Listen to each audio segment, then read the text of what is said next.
Last month, history was made as Mindy Casto was sworn in as the Fresno's newest police chief, the first woman to hold the position. She began her journey as a teenager doing a ride-along and has moved up the ranks ever since. On this Wired Wednesday, GVWire reporter Anthony Haddad joins us with a look at how Chief Casto plans to continue keeping Fresno safe. Anthony, good morning. Good morning. Thank you for having me. Thanks for being here. So now that we have the chief, we're going to start looking to see how they're going to tackle things. So first, what is the Fresno Police Department doing to reduce property crime? Yeah, absolutely. So talking with Casto last week, she talked about how she wants to focus on violent crime reduction and really have a balance with quality of life issues. One of the big things that they want to leverage is grants and technology.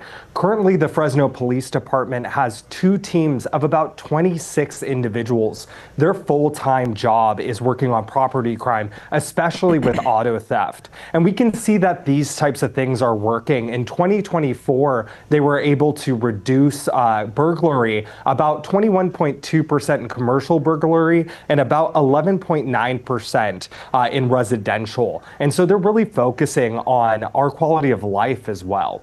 Well, you did mention technology, and it leads me to our next question. What new technology does the department have, and are they using to become more efficient? Yeah, definitely. So many of us know already of body cams and ShotSpotter, which is the acoustic locator system that they use to see if gunshots were fired. But something that I thought was really cool that Casto was letting us know was that the Fresno Police Department is now leveraging AI. They're using an AI writing tool that will help them with their reports. Currently, the chief said that it takes about 20 minutes to write these reports, but she believes that it'll only get better over time because they're just so new to that technology. So we can even see AI being integrated within our local agencies. One of the bigger things that's happening recently is the immigration enforcement across the country. So for us locally, what's the police department say their role is in immigration enforcement?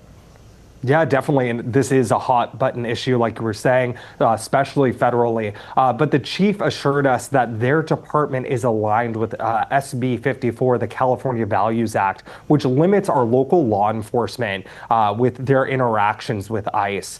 Casto said that the police department is focused on catching criminals and making sure that our streets are safer. And that means that they're not asking for immigration status when they are doing these arrests. They're only focused on making us feel safe here in our community.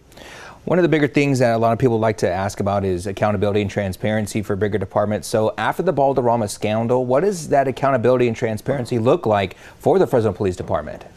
Yeah, definitely. And especially after June 2024, what happened there that had Balderrama resign, accountability and transparency is something that everyone is really looking at. And Casto assured me that the accountability and transparency is one of the highest things that they think of in the department.